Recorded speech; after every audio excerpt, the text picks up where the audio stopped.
Bismillahirrahmanirrahim. Assalamualaikum. I hope you all are fine. Today is Sunday, off day. Last day बड़ी try थी कि एक video upload की जाए रिगार्डिंग 9th क्लास, बट मसरूफियत की वजह से, कुछ काम की वजह से और कुछ पेपर मार्किंग ओवरऑल थी, तो ये चीज़ ज़रा काम नहीं हो सका। आज इंशाल्लाह ताला डिस्कस करते हैं 9th क्लास के। Today we will discuss about the most relevant and the most important letter.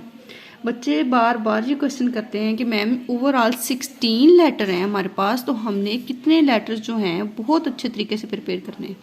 कर तो ओवरऑल जो स्कूल एंड कॉलेजेस में होता है कोर्स सारा कवर करवाया जाता है।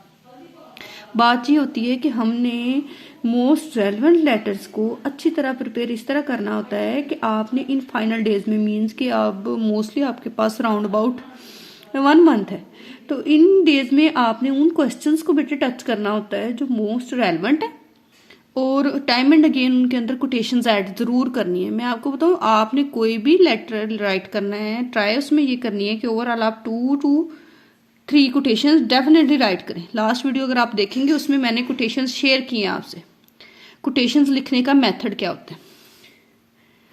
लेटर्स की तरफ आते हैं तो आप देखें, जो फर्स्ट लेटर है ना, letter to mother who is worried about your health, it's a really very important letter. And second letter, letter to father asking him about the health of your mother. Next is the 7th letter, letter to your friend congratulating her on her birthday. Letter number 1, 2, letter number 7 and the two important letter. It's a really very important letter which is about the condoling the death of mother. बच्चों ये जो 12th वाला letter है, इसको आप इस तरह learn कर लें कि बेटे 90% चांसेस होते हैं इस लेटर के आने, राइट। बहुत अच्छे से प्रिपेयर करें। मीन्स कि इन 16 लेटर्स में से अगर आप मिनिमम ये 4 लेटर्स जो हैं इनको आप कवर कर लेते हैं, तो मेरा नहीं ख्याल कि कोई भी चांसेस ऐसे हैं कि आपकी ये लेटर्स कोई भी आपको प्रॉब्लम इसमें फेस करनी पड़े। और आप लेटर्स की रिगार्डिंग देखें कि अगर ज़्यादा इंपॉर्टेंट जो चीज़ें होती हैं ना आपकी मार्किंग की, एक तो आपने उसका पैटर्न देखना है कि आप लेटर राइट कर रहे हैं, उसकी बॉडी जो होती है ओवरऑल लेटर की, स्टार्टिंग एग्जामिनेशन हॉल, ओवरऑल उसका जो 3 लाइंस में आप उसकी बॉडी लिखते हैं। Then to dear father, to dear mother, after it must try to add a quotation. Minimum 2 quotations तो बेटे आप डेफिनेटली उसके अंदर लाजमी लेटर में ऐड करें, राइट। तो बहुत अच्छे से ट्राई करें, घर में प्रैक्टिस शुरू कर लें, कॉलेजेस में, स्कूल्स में, एकेडमीज में जहां आप जा रहे हैं, तो आप बेटे कोशिश ये करें कि आपने जो मेन चीज़ है ना, आपने क्या करना है, इन लेटर्स की रिटन प्रैक्टिस स्टार्ट कर देनी, राइट। ये बहुत, इन 4 लेटर्स को अच्छे से तैयार कर लें, आपका पेपर क्वेश्चन, ये वाला जो लेटर वाला क्वेश्चन है ना, ये बहुत अच्छे से अटैम्प्ट हो जाएगा। नेक्स्ट हम आ जाते हैं इन चैप्टर्स की तरफ, टेक्स्ट बुक की तरफ। टेक्स्ट में overall we have to cover 12 chapter, right. इन 12 चैप्टर्स में से we have to completely cover chapter number 1, the saviour of mankind, and then the 4th chapter हज दसमा वाला, and the 6th chapter Qaid's vision and Pakistan, and 7th unit which is the Sultan Ahmed Mosque। आप minimum in 4 chapters को by heart बहुत अच्छे से बेटे prepare कर ले। ये चैप्टर ट्रांसलेशन वाइज भी बहुत इंपॉर्टेंट है और शॉर्ट क्वेश्चन वाइज। अगर आप इन 4 चैप्टर्स को बहुत अच्छे से प्रिपेयर कर लेते हैं तो आई होप सो 85% जो आपका शॉर्ट क्वेश्चंस का टॉपिक है, शॉर्ट क्वेश्चंस वाला सवाल जो है ना पेपर का, वो आप बहुत अच्छे से प्रिपेयर कर सकते हैं। मेन चीज़ क्या होती है कि पेपर प्रेजेंटेशन कैसी है, आप पेपर को अटेम्प्ट कैसे कर रहे हैं, राइट। क्वेश्चन वाइज आप इन 4 चैप्टर्स को बहुत अच्छे से तैयार कर लें और इनकी ट्रांसलेशन जो है ना उसको अच्छे से देख लें। पैट्रियोटिज्म में से एक क्वेश्चन लाजमी आता है, जो कि इसका फर्स्ट जो शॉर्ट क्वेश्चन होगा ना पैट्रियोटिज्म का, वो आएगा। समरीज हमारे पास आ जाती हैं, जस्ट 2 समरीज हैं, daffodils and stopping by would. Daffodils, अब अगर हम देखें कि 2, इन दोनों समरी में बच्चे कहते हैं जी मैडम एक बता दें कि कौन सी। अब देखिए बेटे 2 समरीज हैं, इनमें अगर मॉर्निंग टाइम डैफोडिल्स आ जाएगी तो होप सो ये चांसेस होते हैं कि इवनिंग टाइम जो पेपर है उसमें स्टॉपिंग बाय वुड डेफिनेटली आएगी, राइट। तो मीन आप ये देखें कि आपने जब समरी को राइट करना स्टार्ट करना है तो आपने उसकी बॉडी, अब आप समरी लिखना सपोज दैट स्टार्ट कर रहे हैं तो आपने फर्स्ट उसकी जो बॉडी है ओवरऑल आपने इसकी टैग लाइन को देखना है कि आप इसकी टैग लाइन को कैसे लिख रहे हैं, ठीक है। ये आपने कोई भी क्वेश्चन आपने इसको मार्क करना स्टार्ट कर लिया, अब आप समरी लिखना स्टार्ट कर रहे हैं, ठीक है। अब समरी की मार्किंग जो है ना, देखें आप कोई भी समरी लिखना स्टार्ट कर रहे हैं, राइट। आपने स्टार्टिंग जो उसकी बॉडी है आपने कोशिश करनी है कि just write about the writer's introduction, means you are going to write about the Wordsworth, W.H. Auden, Shelley, Keats, किसी भी राइटर के बारे में आप कोई भी समरी बेटा लिखना स्टार्ट कर रहे हैं, आपने उसकी मिनिमम 3 लाइन्स जो है ना आपने राइटर का इंट्रोडक्शन लिखना है। अब आप कहेंगे कि हम डैफोडिल समरी जब लिखना स्टार्ट करेंगे, देखिए चले बुक से कंसल्ट करते हैं, मेन चीज़ जो है बुक को कंसल्ट करने के बाद देखते हैं। फिर अभी मैं देख रही थी कि इसमें बहुत ही अच्छे तरीके से राइटर का जो इंट्रो है ना बहुत क्लियरली दिया गया है। अब देखें ये समरीज हमारे पास आ जाती हैं, डैफोडिल्स है तो इसमें हमारे पास फर्स्ट समरी है जो एवरेज स्टूडेंट्स के लिए, सेकंड समरी है और most brilliant and outstanding so called students के लिए हमें थर्ड समरी होती है। बेटे कोशिश ये करें कि हर बच्चा कवर कर सकता है। मैं कहती हूँ कोई भी बच्चा मेंटली जीरो नहीं होता, कोई भी बच्चा स्लो लर्नर नहीं होता, कोई भी बच्चा ये हम कह सकते हैं नालायक नहीं होता। कोशिश ये होती है कि आपको गाइड कैसे किया जा रहा है, आपको आपकी मेंटल काउंसलिंग कैसे की जा रही है। अब एक क्लास में अगर 16 बच्चे हैं तो 16 ब्रेन है, ठीक है। अब इन 16 ब्रेन्स को हमने लेके चलना है। हम नहीं कह सकते, कोई भी टीचर ये नहीं कह सकता कि एक अगर CR है या GR है, एक हाईली ब्रिलियंट बच्चा है, उसको हम एक स्लो लर्नर से कंपेयर नहीं कर सकते।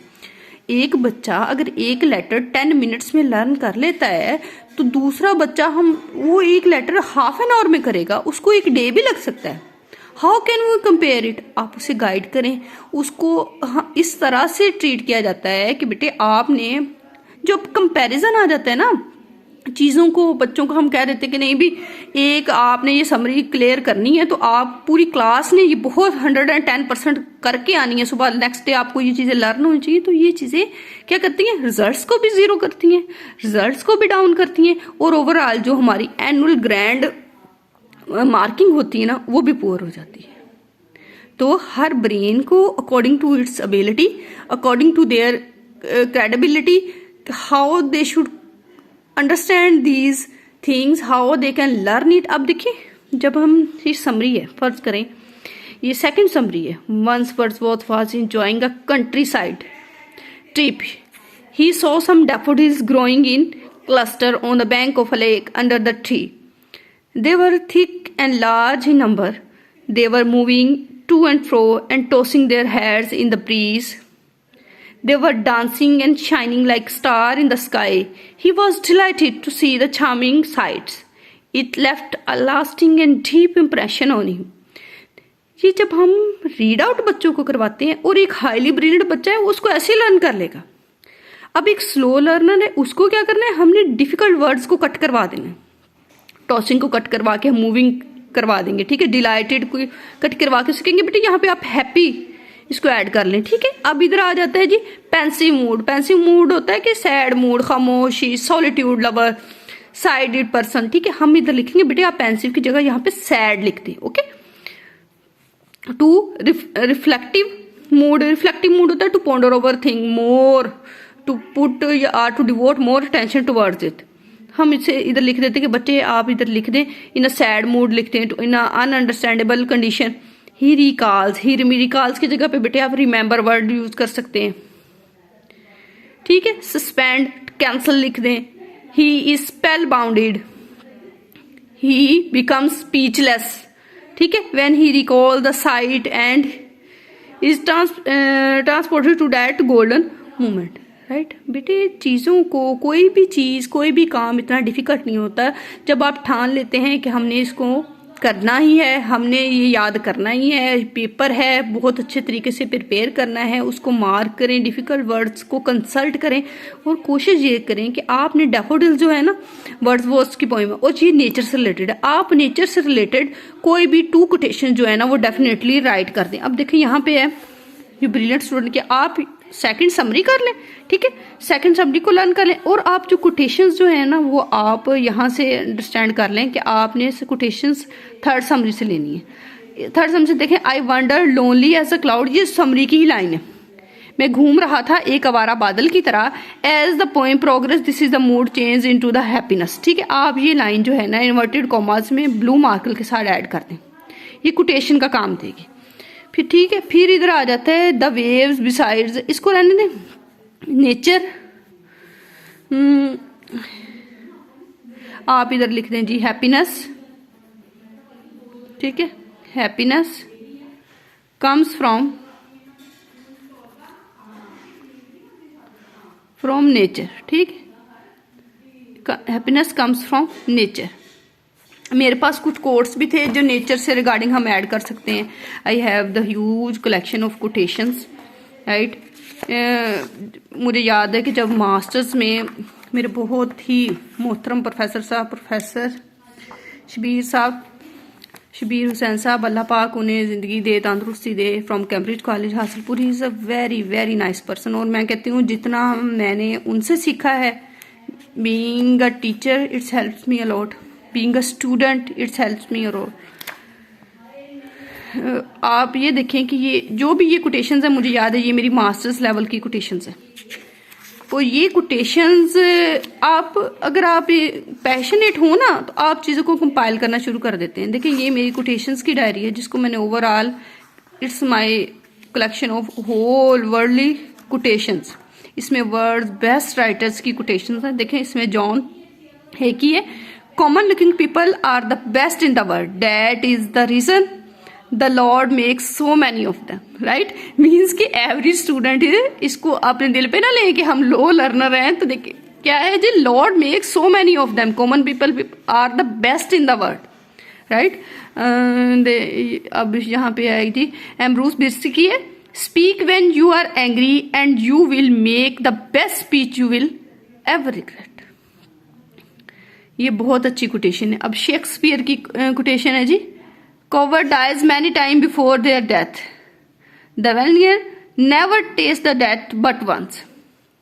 बुज़दिल जो है ना वो कई दफा मरता है और बहादुर जो है ना वो मौत का जायका चख लेता है, लेकिन अपनी हकीकत जो है ना वो जरूर बयान कर देता है। बुज़दिल की क्या जिंदगी, वो कहते हैं ना शेर की गिद्ध, क्या कहते हैं जी, गीदड़ की 100 साल जिंदगी से शेर की एक दिन की जिंदगी जो है ना वो बहुत बेहतर है। तो अपने टॉपिक पे वापस आते हैं बेटे। कोटेशंस आपने ज़रूर ऐड करनी है, आप इसको याद कर लें। एक कोट आप ये ऐड कर लें, हैप्पीनेस कम्स फ्रॉम नेचर। और मेन थिंग जो मैंने स्टार्ट में डिस्कस आपसे की है वो है जी, आपने राइटर का बेटे इंट्रो जरूर देखिए, आपकी बुक में लिखा हुआ है क्या है वर्ड्सवर्थ से regarding. Wordsworth was born in Cockermouth in Cumberland on April 7, 1770. His passion about nature is well known. That's why he is referred as the poet of nature. ये कि वो फितरत के बारे में लिखता है। Wordsworth is a true worshipper and erudite. Erudite को कट कर दें आप ना, इतने difficult. worshipper and lover of nature. He was a creed for him. Creed कहते हैं किसी चीज के बारे में बहुत ज्यादा क्यूरियोसिटी हो जाना, आप पैदा ही उस चीज के लिए हुए हैं। According to him nature is a teacher and preacher.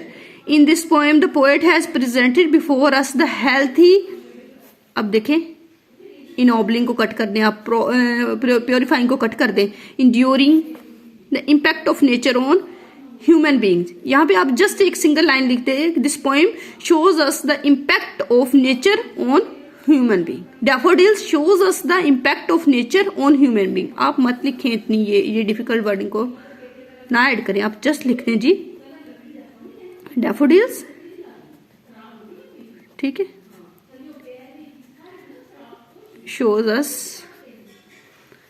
the impact of nature on human beings। आप जस्ट इस लाइन को ऐड करें, इसको स्मॉल।